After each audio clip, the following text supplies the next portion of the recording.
성경은 세상이 어떻게 지어졌나 하는 것부터 성경이 시작이 됩니다. 성경은 하나님께서, 창조주께서 우주 만물을 지으시고 그 중에 이 땅의 모든 생명체들을 창조주 하나님이 지으셨다 하고 우리들에게 가르쳐 주십니다. 근데 창세기, 성경의 맨 앞에 있는 첫 시작인 창세기, 그 중에도 첫 번째 부분에 하나님께서 이 세상을 지으실 때에 말씀으로 세상을 지으셨다, 그런 내용을 보게 됩니다. 우리가 생각하는 것은 이렇게 우리는 만드는 건 우리 잘 알잖아요.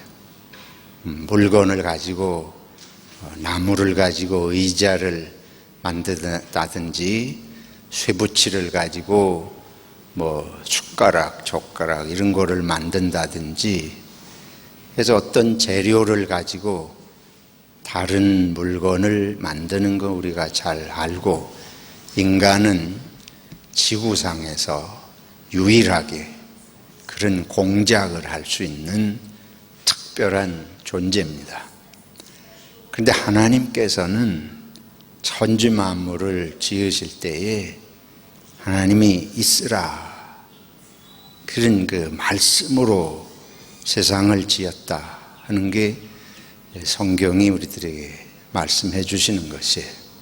빛이 있으라, 그러니까 빛이 있었습니다. 오늘 저희 요한복음 1장을 읽었는데 그 말씀이 하나님이라는 거예요. 하나님은 말씀이다. 근데 예수님은 그럼 누구냐? 오늘 우리가 읽은 성경은 그 말씀이 사람이 되어서 이 세상에 오신 분이 예수님이다. 말씀이 육신이 되셨다, 사람이 되셨다, 이걸 성경이 우리들에게 가르쳐 줍니다. 이 내용을 가만히 이렇게 정리를 해보면 생명을 하나님께서 지으셨다. 그때 그 생명이 하나님의 말씀을 통해서 지음을 받고 하나님으로부터 생명이 왔는데, 그 생명의 창조자이신 하나님이, 이때의 말씀이라는 건 하나님 자신을 의미합니다. 생명의 근원이 되시는 생명의 창조자이신 하나님이 사람의 생명으로 이 세상에 오셨다 하는 거예요. 그럼 무엇 때문에 신은 사람의 눈에 보이지 않는 시공을 초월해 계시는 영적인 존재고, 사람은 시간과 공간의 제약을 받는 아주 불편한 존재인데, 그 신이 무엇 때문에 이 불편한 존재인 사람이 되셔서 이 세상에 오셨는가? 왜 빛이 있으라 그러면 빛이 있는 그런 신적인 존재가 어째서 사람의 한계를 지닌 사람의 몸을 입고 이 세상에 오셨는가? 이게 이제 우리들에게 큰 의문입니다. 여러분들이 아시는 대로 모든 종교는 인간이 신적인 세계를 추구하는 것이 종교의 본성이라고, 속성이라고 할 수 있습니다. 그런데 기독교는 인간이 신이 되는 길을 말하는 것이 아니고 신이 인간이 되신 것을 말씀하고 있습니다. 우리는 무엇이든지 더 좋은 것, 더 완벽한 것, 최고의 길, 최선의 길, 우리는 항상 정상을 향해서 일생을 무언가 오르고 또 오르고 이런 추구하는 정상에 오르는 삶을 우린 꿈꾸며 삽니다. 종교도 그 정상을 향해서 가는 인간의 한 욕망의 표현, 인간이 현실적으로 이룰 수 없는 것을 이루게 하는 그 어떤 세계의 존재, 그 도움을 받고자 하는 것이 종교의 본심이라고 할 수 있습니다. 그런데 사실은 기독교는 말씀드린 대로 우리가 추구하는 그 신이 인간이 되신 이야기예요. 무엇 때문에 그런 신이 인간이 되시는가? 이게 이제 우리들의 의문인데, 성경은 신이 인간이 되신 것은 신이 창조하여 생명을 불어넣은 그 인간을, 그 생명을 사랑하시기 때문에 인간이 되셨다. 그래서 말씀이 육신이 됐다고 하는 것, 신이 인간이 되었다고 하는 것입니다. 그리고 그 말의 의미는 신이, 당신이 창조한 생명을 사랑하시는 것을 얼마나 사랑하느냐.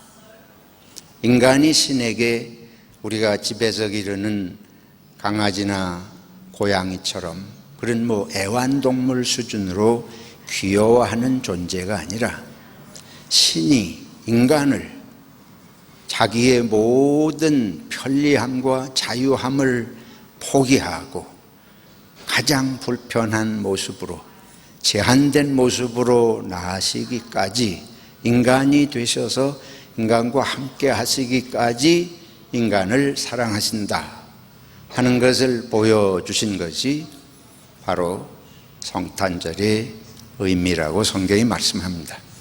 그래서 마태복음 1장 23절 이하에 보면 예수님의 나심을 임마누엘, 하나님이 우리와 함께 하신다. 다시 말해서 하나님이 사람이 되셨다. 여러분 가끔 드라마를 보시는 분들이 계실 거예요. 한국은 드라마 왕국입니다. 한국은 드라마와 음악으로 세계에 무슨 한류에 영향을 미치는 걸 자랑스럽게 생각하는 그런 면들이 있는데, 그 드라마의 많은 내용들이 부자는 가난한 사람들을 무시해요. 부잣집 아들이 가난한 집에서 자라는 여자를 사랑하는 경우들이 있어요. 그때 이 두 집안이 함께 하기가 어려워. 부자들의 사고방식, 부자들의 사는 방식, 이게 가난한 시골집에서 자라난 그런 처녀들하고 맞지를 않은 이런 갈등을 그려내는 드라마들이 많습니다. 이 세상에는 함께 살기 어려워하는, 어려운 게 아니고 함께 살기 싫어하는 사람들이 많습니다. 너 같은 인간들하고는 함께 살 수 없어. 너하고 우리는 달라. 그걸 자랑스럽게 생각하고 거기서 우월감을 느끼고 거기서 희열을 느끼고, 그게 인간 아니에요? 근데 예수 그리스도께서는 그런 모든 신적인 우월에 그러한 완전한 존재의 세계를 버리고 사람으로 나셨는데, 우리가 예수님 나신 것을 보면 이스라엘에서 가장 시골, 가장 무시당하는 갈릴리 시골에서 목수의 아들로 태어나는 걸 볼 수 있어요. 그 태어나는 것도 보통 무슨 준비된 그런 곳에서 아니고 짐승에 호적하러 올라갔다가 머물 곳이 없어가지고 숙소 한 곳 제대로 찾을 길이 없어서 짐승들이 잠을 자는 마국간에서 마리아가 나가지고 그 구유에 동물들의 밥통, 모기통에 누여져 가지고 이렇게 나셨다. 어떻게 그럴 수 있어요? 이 세상에서는 우리 태어나는 날, 생일을 얼마나 귀하게 여겨요. 그런데 이 하나님께서 당신이 사람을 사랑해서 오실 때는 이런 가장 비천한, 낮은 그런 모습으로 오셨다고 하는 게 무엇을 말합니까? 이게 바로 우리 기독교의 신, 정말로 사람의 생명을 지으신 창조주가 왜 생명을 지었나? 이 생명들, 사람들의 삶의 의미가 무엇인가? 이걸 우리가 거꾸로 알고 거꾸로 살잖아요.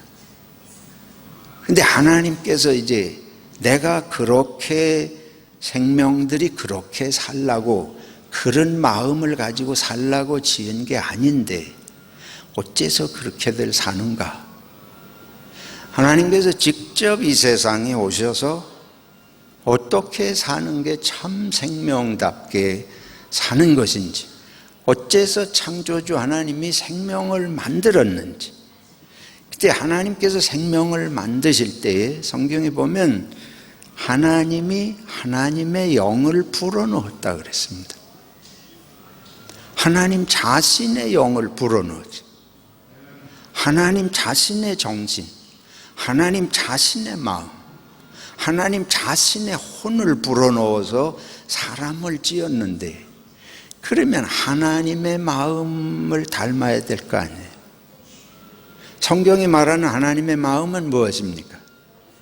성경이 말하는 하나님의 마음은 사랑입니다. 그래서 예수님께서 세상에서 가장 중요한 계명이, 삶의 목적이 있다면 그것은 사랑이다. 왜 그러냐? 하나님이 사랑이시기 때문에. 하나님이 생명을 지으신 것은 사랑할 줄 아는 마음을 집어넣어서 지으시고, 그래서 사랑하고 행복하게 살도록 지으신 것입니다. 사람의 행복은 다른 데서 오지 않습니다. 사랑을 받아야 행복합니다. 사랑받지 못한다고 생각할 때에 슬퍼요. 슬픔이 커지면 분노가 생깁니다. 분노가 차오르면 공격을 하게 됩니다. 복수를 하게 됩니다. 이 세상의 모든 전쟁과 모든 갈등, 공격과 복수는 사랑받지 못한다는 생각의 확장일 뿐입니다. 그런데 역설적으로 사랑하지 않을 때 사랑받을 수 없습니다. 사랑하지 않을 때 사랑받는 확신을 가질 수 없습니다. 그래서 하나님은 사랑받을 줄 알고 사랑할 수 있는 본성을 우리 속에 넣어주셨어요. 인간의 가장 위대함은 인간의 이성에 있지 않습니다. 인간의 공작을 하고 오늘날 달에도 화성에까지도 가는 컴퓨터를 발명하고 누구든지 가지고 다니는 스마트폰을 발명하고 이런 재주에 있는 것이 아니고, 인간의 위대함과 행복의 근원은, 그 샘물은 사랑받고 사랑함에 있는 줄로 믿습니다. 그런데 이게 사랑하고 사랑받는 이게 작동하는 원리가 망가진 거예요. 우리들의 속에 하나님이 넣어주신 하나님의 심성의 이 작동 장치가 망가져요. 망가지니까 그 대신에 우리 마음속에 들어와서 우리를 지배하는 것이, 지배하는 데서 만족감을 얻으려는 것이, 우월한 데서 행복감을 찾으려는 것이, 다른 사람을 사랑하고 다른 사람을 섬기고 돕는 데서부터 행복하고 기쁨이 차오르는 심성이 망가져서 그게 작동하지 않으니까 이제는 남보다 하나라도 더 가지고 남보다 하나라도 더 알고 거기에서 우기고 뻐기면서 행복감을 느끼려는 억지스러운 마음으로 우리들이 변질되었습니다. 그래서 우리가 일그러진 거예요. 제대로 스무스하게 엑셀레터를 밟으면 스무스하게 가는 자동차가 아니고 덜컹거리고 핸들이 제대로 작동되지 않아서 중앙선을 침범해서 저쪽에서 오는 차를 들이받고 이런 불안정해. 내가 내 마음을 컨트롤할 수가 없지. 내가 나가 아닙니다. 여러분이나 저나 전부 자기는 자기라고 생각하고 사시겠죠. 자기가 자기를 사는 사람은 이 세상에 한 사람도 없습니다. 자기 아닌 자기를 살아요. 내가 이렇게 분노하면 안 되는데 분노가 나를 지배해서, 내가 이렇게 증오하면 안 되는데 증오가 나를 지배해서 못 견뎌. 한번 내지르지 않으면 잠이 오질 않아. 이러면 안 되는데. 그럼 어떻게 되는 거예요? 내가 나를 사는 것이 아니에요. 바울 사도께서 그래서 내 속에 두 가지가 내 속에서 나를 지배해. 하나는 선하게 사랑하고 용서하고 인내하고 좋게 생각을 하고 좋은 면을 실제로 보고 이런 마음이 있는데, 다른 한편에서는 거꾸로 미워하고 용서하기 싫고 복수를 하지 않으면 견디지 못하고, 이런 마음이 동시에 우리 속에서 작동을 하면서 갈등을 일으키는데, 바울 사도의 말씀은 항상 무엇이 이긴다? 악이 선을 이긴다. 내 속에 있는 악한 마음이 선한 마음을 이겨요. 못 견디게, 참지 못하게. 우리가 그러잖아요. 재채기 나오려고 그럴 때 재채기 안 하면 아주 답답하듯이, 속에서 분노가 생기고 악이 생기면 내질러야 직성이 풀리는 게 우리들의 본성입니다. 그래서 반드시 악이 이기고 마는. 근데 이상한 것은 그렇게 하고 나면 또 후회가 돼. 근데 후회했는데 이미 저질러 버렸으니까 돌이킬 수 없지. 회개하질 않아. 잘못했으면 회개를 하면 되는데 회개하기는 또 싫어. 인정하기는 싫어. 그러니까 덮어요. 변명해요. 다른 걸로 싸발라요. 우리들의 삶의 모습은 이런 것의 악순환입니다. 혼자 살 뿐만 아니고 함께 사니까 함께 사는 관계 속에 이런 것들이 되풀이되면서 우리는 점점점 자기 좌절감에 빠지게 됩니다. 자기 혐오감 속에 시달리게 돼요. 하나님께서 우리 인간을 불쌍히 보셨다고 하는 것은 하나님이 본래 지으실 때에 넣어주신 사랑의 생명성이 우리 속에서 작동하지 못하고 인간이 고통하는 모습을 보시고 여기에서 우리를 구원하셔야 되겠다. 우리가 살면서 몸이 병들어요. 살다가 죽어요. 이것도 우리들의 심각하고 절박한 위협이고 문제이어서 여기서도 우리를 구원하시기를 원하시지만은, 하루를 살아도 건강할 순간에도 우리가 이 자기가 자기를 평화롭게 사랑하면 살지 못하는 우리들의 모순, 자기 모순 속에 갈등하는 인간들, 예외 없이 여기에 시달리는 우리를 불쌍히 보시고 예수님께서는 어떻게 우리를 삶의 생명에 답게 살아야 되는지를 보이시려고, 그래서 사람이 되시고, 그래서 그 낮은 모습으로 오시고, 그래서 십자가에 죽으시고 부활하셔서 우리들에게 참 생명의 길, 참으로 사랑하고 서로가 서로를 귀히 여기고 서로가 없으면 못 살아 하는 예수님께서 내 안에 네가 내 안에 이러한 말씀으로 우리들에게 깨우치시면서 이 땅에 구원의 은혜를 베푸신 줄로 믿습니다. 성탄절의 의미는 그래서 첫 번째가 평화입니다. 평화라고 하는 것은 마음의 평화이고 관계의 평화예요. 예수님께서 이 땅에 오신 것은 이 관계의 평화는 하나님과의 관계부터 회복이 되어야 한다. 우리는 하나님이 없다고 생각하거나 하나님을 두려워하는 본성이 있습니다. 우리가 막 다른 사람 미워하고 싸우고 그러면은 뭐라 그러는 건 천벌을 받을러. 하나님이 너를 그냥 두시겠니? 우리 그러잖아요. 우리가 하나님은 항상 벌 주는데 가만히 기다리고 꼬나보고 있다가 벌 주는 그런 하나님으로 우리가 생각하는 경향이 있잖아요. 우리 동양 사람들은 사랑의 경험이 없습니다. 우린 사랑의 경험이 없어요. 부모가 항상 혼내죠. 어릴 때부터 학교 가면 경쟁하죠. 이 세상의 유교의 문화를 받은 나라들은 전부 경쟁합니다.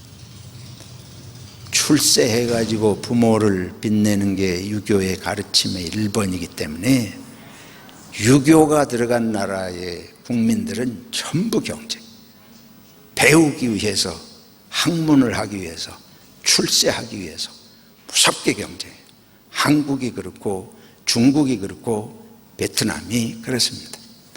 호주에도 좋은 학교, 1등하는 학교 가면 전부 한국인이나 베트남 사람이나 중국 사람들. 목숨을 걸고 자식들을 공부를 시켜. 목숨을 걸고 1등을 하려고. 사랑을 경험할 수 없습니다. 직장에 가도 마찬가지예요. 직장에 가서 무섭게 승진 경쟁을 해야 돼요. 살아남기 위해서 무섭게 경쟁을 해야 돼요. 한국의 삼성, 전부 삼성그룹에 들어가서 일하기를 원하는데 1등 아니면 안 된다. 삼성의 모토가 그거예요. 뭐든지 1등 아니면 안 된다. 마누라 빼고 다 바꿔라. 이건희 씨가 그랬다잖아요. 뭐 하기 위해서? 1등 하기 위해서. 신문도 그래요. 신문도 이 조선일보 같은 데 보면 1등 신문, 제목이 1등 신문이야. 정신 나간 놈들이지. 그런 인간들이 신문을 한다고 하니 어떻게 한국이 달라지겠습니까? 곁길로 간 것 같지만 이 성탄절에 저희들이 정신 차릴 일은 1등해서 행복하지 않습니다. 그건 쾌감을 느끼는 거예요. 1등하면 쾌감을 느껴. 어떤 쾌감이냐? 남보다 우월하다. 근데 그게 행복하지는 않습니다. 행복은 사랑하고 사랑받을 때만 행복한 줄로 믿습니다. 사랑해야 사랑받는 것도 확신이 있습니다. 사랑해야 돼요. 무조건 사랑할 때만 사랑받는 확신을 하게 됩니다. 사랑받지 못한다는 생각을 가지고 시달리면 평생 불행해요. 평생 마음의 평화가 없습니다. 예수 그리스도의 평화는 하나님이 나를 뭐 하신다? 사랑하신다는 걸 보여주시기 위해서 사람으로까지 오신 거예요. 우리가 날마다 고백할 것은 하나님은 나를 사랑하십니다. 저도 하나님을 사랑합니다. 그래서 사랑하느냐고 묻지 마세요. 사랑하는 것을, 사랑받는 것을 믿으세요. 믿음은 예수님을 믿는 것이지만 예수님의 사랑을 믿는 것입니다. 그것이 현실 속에서는 이웃이, 부모님이 나를 뭐 하는 걸 믿는 것입니까? 사랑하는 것을 믿는 것입니다. 사랑이라고 하는 건 자꾸 초월적인 하나님이 사랑하는 건 그거는 뭐 인정하는 것 같은데 다른 모든 사람이 날 사랑하는 걸 믿는 마음을 주시옵소서. 그리고 내가 나를 사랑하는 걸 자꾸 고백해야 됩니다. 부모님이 나를 사랑하는 걸 내가 하나님 앞에 내가 믿습니다. 그리고 말씀드린 대로 내가 사랑한다고 고백할 수 있어야 됩니다. 사랑합니다. 근데 방금 말씀드린 대로 우리 문화는 사랑한다는 말을 하면 소름이 돋아.